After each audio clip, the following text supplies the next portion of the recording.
Assalamualaikum warahmatullahi wabarakatuh. Selamat malam, salam sejahtera untuk kita semua. Om Swastiastu, Namo Buddhaya, salam kebajikan. Saya tak membuka kembali sebagaimana telah disampaikan oleh ketua sebelumnya. Tetapi apa yang disampaikan ketua perlu dikontekskan. Untuk apa dan mengapa apa yang disampaikan oleh ketua KPK tadi. Lanjut.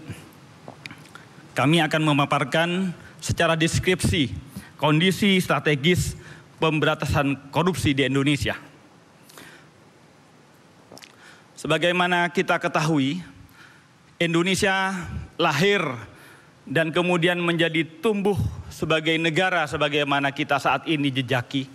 Bukan hanya karena pengorbanan harta, bukan hanya pengorbanan keringat dan waktu, tetapi juga pengorbanan darah para pejuang bangsa kita untuk mewujudkan tujuan-tujuan negara.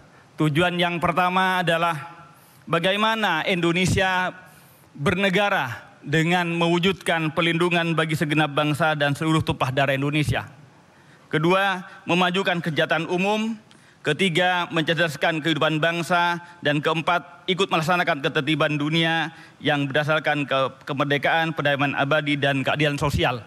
Hanya untuk tujuan-tujuan inilah kita bernegara, dan karenanya penyelenggaraan pemerintahan tentu juga harapannya adalah menghadirkan dan mewujudkan cita-cita para pendiri bangsa. Faktanya hingga hari ini kita harus mengakui sebagaimana disampaikan IPK kita, CPI kita, IPAK kita, SPI kita menunjukkan bahwa masih perlu bekerja ekstra untuk mewujudkan pemberantasan korupsi dalam penyelenggaraan pemerintahan kita. Kenapa kita kemudian memerlukan secara serius, secara sinergisitas, secara komprehensif untuk memberantas korupsi? Karena dengan adanya korupsi ini maka tujuan-tujuan kita bernegara bubar dari mimpi-mimpi kita.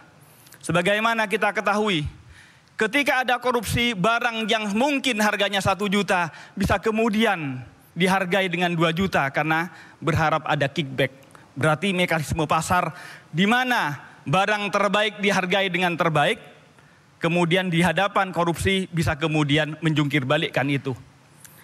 Kedua, SDM. Anak-anak kita bersekolah tentunya ingin kemudian menjadi bagian dari penyelenggara negara. Harapannya yang berkompetensi, harapannya yang memiliki kapasitas, itu yang kemudian diapresiasi dan memiliki kesempatan untuk duduk menjadi bagian dari penyelenggara negara. Tetapi di hadapan korupsi, tak penting integritas, tak penting kualitas, yang penting isi tasnya. Ketiga, demokrasi. Salah satunya dalam beberapa pilkada, pileg dan lain-lain, yang harapannya di hadapan pemilu, di hadapannya demokrasi, setiap warga negara harapannya dihargai berdasarkan kualitas dan kapasitasnya. Faktanya kemudian juga menunggu amplop-amplop. Mengakibatkan apa? Maka kemudian demokrasi rusak dan penyelenggaraan pemerintahan pasti kemudian juga berakibat tidak baik. Runtuh hukum.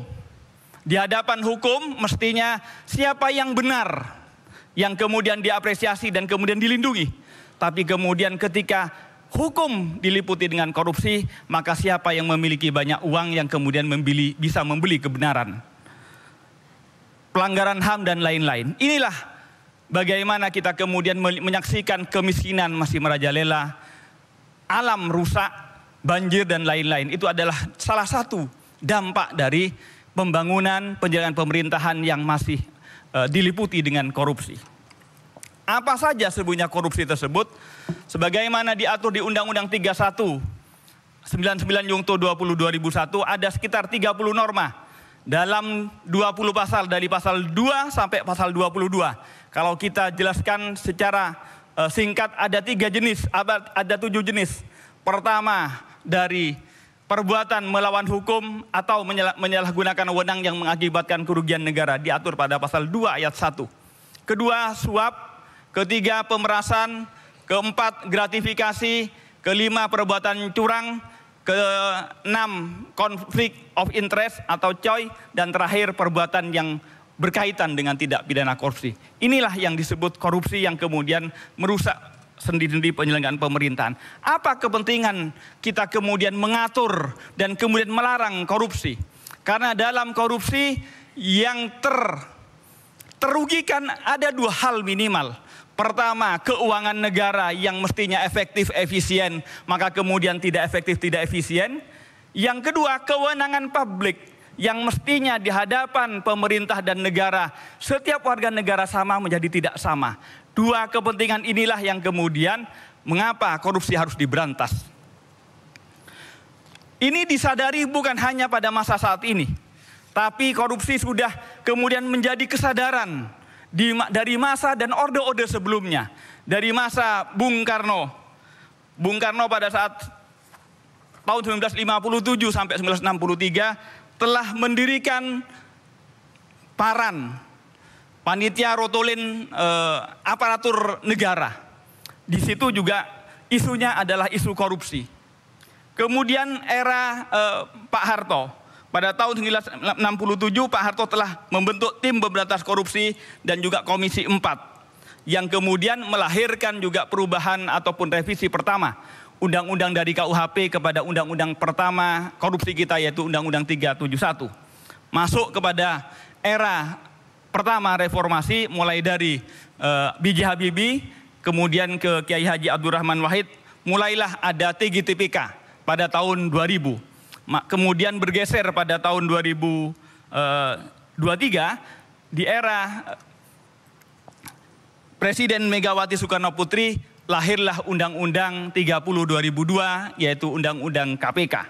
Maka kemudian dilanjutkan pada era Presiden Susilo Bambang Yudhoyono, juga kemudian ada rencana aksi pemberantasan korupsi dari 2004 sampai 2009. Kemudian dilanjutkan di era Presiden Joko Widodo dengan memantapkan Stranas PK, yaitu Rencana dan Strategis Pencegahan Korupsi dengan lahirnya Perpres 54 2018.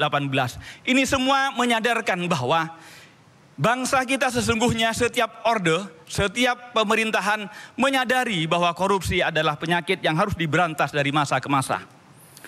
Pemberantasannya bagaimana? Kami kemudian menggunakan 3 strategi.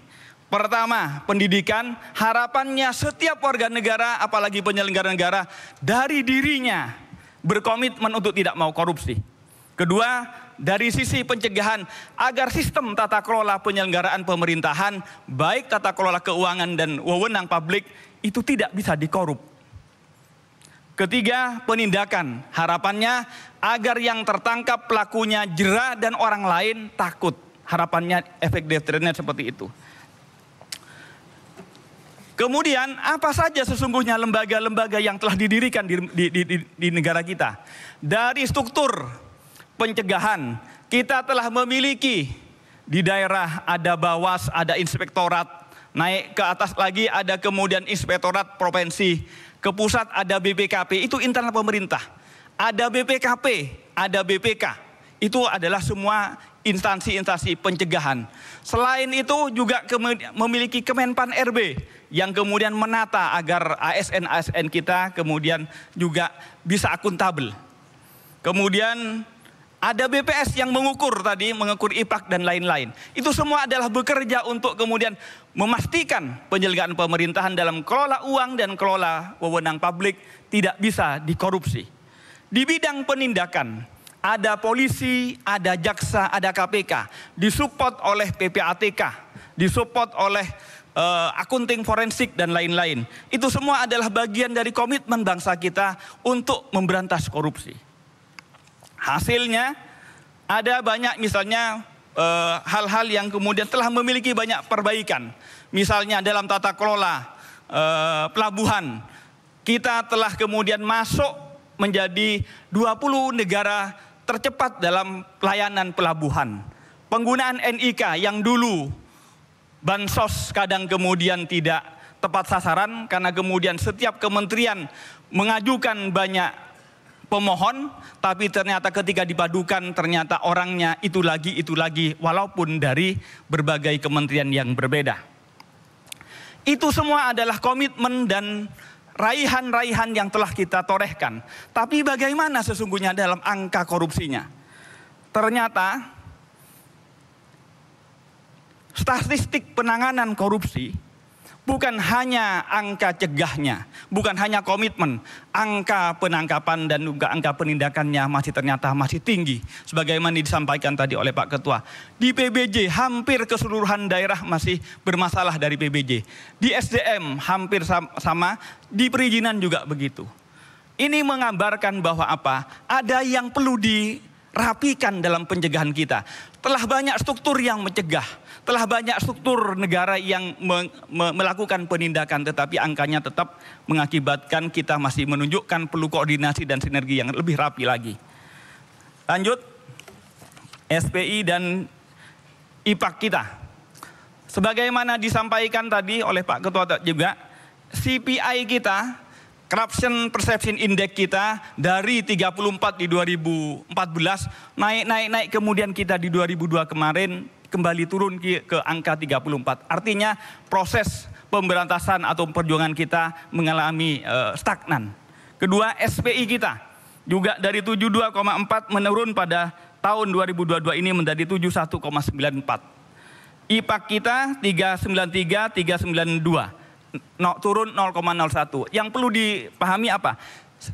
CPI atau IPK kita adalah persepsi baik oleh warga negara, oleh pelaku bisnis dan juga expert yang menilai bangsa kita.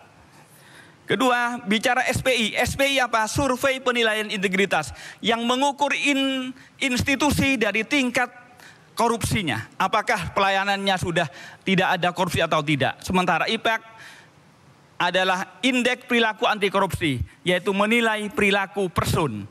Kalau CPI negara, SPI institusi, kementerian dan lembaga, IPAK pada person. Lanjut kepada IPK. Ini yang perlu kita cermati. Negara-negara kecil mungkin seperti negara-negara Eropa di Skandinavia, bahkan juga Singapura, itu rata-rata bagus. Tapi Indonesia dan beberapa negara-negara Amerika Latin, Brazil, Argentina, Spanyol dan lain-lain, ini juga stagnan di angka itu-itu saja. Yang perlu ditermati, kami menilai mungkin ada korelasinya bahwa rata-rata negara-negara yang bisnis utamanya berdasar ataupun berbasis kepada jasa dan perdagangan, rata-rata IPK-nya bagus. Tapi negara-negara Amerika Latin, Asia dan kemudian termasuk Indonesia yang pendapatan utamanya pada sektor ekstraksi sumber daya alam, tambang, minyak dan lain-lain yang memerlukan relasi antara pengusaha dengan penguasa, itu yang rata-rata angka korupsinya masih stagnan di titik itu saja. Mungkin ini menjadi bagian yang perlu kita cermati ke depan. Komitmen bangsa kita sebagaimana telah diratifikasi dengan Undang-Undang Nomor 7 2006, yaitu ratifikasi terhadap ANKEK, termasuk juga telah diinisiasinya Jakarta Principle, itu adalah bukti komitmen bangsa kita untuk terus membersihkan Indonesia dari korupsi. Ada banyak rekomendasi yang telah diratifikasi dan kemudian disetujui untuk kemudian ditingkatkan. Apa saja? Di antaranya adalah Undang-Undang Perampasan Aset. Kedua, pembatasan transaksi tunai. Ketiga, penyempurnaan undang-undang korupsi di bidang material maupun formilnya. Dan di dalamnya juga misalnya ada pengetatan remisi. Di undang-undang sebelumnya sesungguhnya untuk remisi selalu kemudian diukur dengan pelaksanaan uang pengganti, denda dan lain-lain. Sementara sekarang remisi sudah dilepaskan dari kriteria atau syarat tentang ini. Sehingga kemudian menjadi longgar kembali. Sehingga mengakibatkan sudah keluar ternyata banyak kemudian eksekusi-eksekusinya yang masih belum bisa dilaksanakan. Termasuk juga kriminalisasi terhadap suap pejabat asing. Jadi selama ini undang-undang kita hanya mengkriminalkan terhadap suap terhadap pejabat negara kita. Sementara kalau warga negara menyuap pejabat asing, itu tidak terkena masih. Ketiga, illicit enrichment, artinya pembengkakan ataupun peningkatan kekayaan yang tidak rasional atau tidak bisa dipertanggungjawabkan, trading influence, perdagangan pengaruh, dan juga kemudian peningkatan independensi dan penguatan independensi lembaga pemberantasan korupsi. Tantangan lebih lanjut, dari angka-angka CPI, IPAK ataupun SPI tersebut itu menunjukkan bahwa permisivitas masyarakat kepada korupsi hampir semakin tinggi. Yang semula korupsi dianggap sebagai sebuah hal yang tabu, saat ini hampir mengatakan korupsi sudah biasa.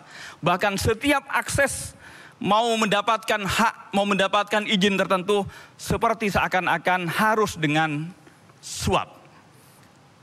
Ketiga, pengaturan konflik of interest. Ini juga perlu penguatan. Pelindungan terhadap penghargaan partisipasi publik pada pelapor yang selama ini penghargaannya masih 0,2 per mil, itu menurut kami perlu ditingkatkan. Bahkan resiko bagi pelapor bukan hanya resiko karirnya kadang dilempar ataupun dihentikan, bahkan kemudian resiko-resiko tentang jiwanya. Terakhir, koordinasi antar lembaga. Karena banyaknya lembaga-lembaga yang memiliki kewenangan yang sama dalam pencegahan dan penindakan, sehingga mengakibatkan perlunya koordinasi dan sinergi dalam pemberantasan korupsi. Terakhir, sebagaimana dihujani pantun oleh MC, jadi kami berharap momen malam ini adalah momen bagaimana visi dan komitmen para calon presiden maupun wakil presiden ini lebih realistis dan lebih kemudian membumi terhadap masalah-masalah yang kami hadapi dalam pemberantasan korupsi ini. Oleh karena itu kami berharap presiden maupun wakil presiden terpilih, kami berharap bukan hanya mungkin katanya beliau tadi panglima, kami berharap jadi pemimpin pemberantasan korupsi. Karena hanya dengan pemberantasan korupsi yang dipimpin oleh presiden, semua elemen bangsa akan bersinergi dalam arah yang sama. Demikian yang dapat kami sampaikan. Akhirul kalam perlu kemudian saya akhiri dengan pantun juga. Buah salak, buah semangka, semuanya saya sembahkan ke Raisa. Beda kepala boleh beda pilihan, tetapi kita semua satu Indonesia. Akhirul kalam, wallahul muwaffiq ila aqwamit thoriq. Wassalamualaikum warahmatullahi wabarakatuh. Om Santi Santi Om Namo Buddhaya, salam kebajikan.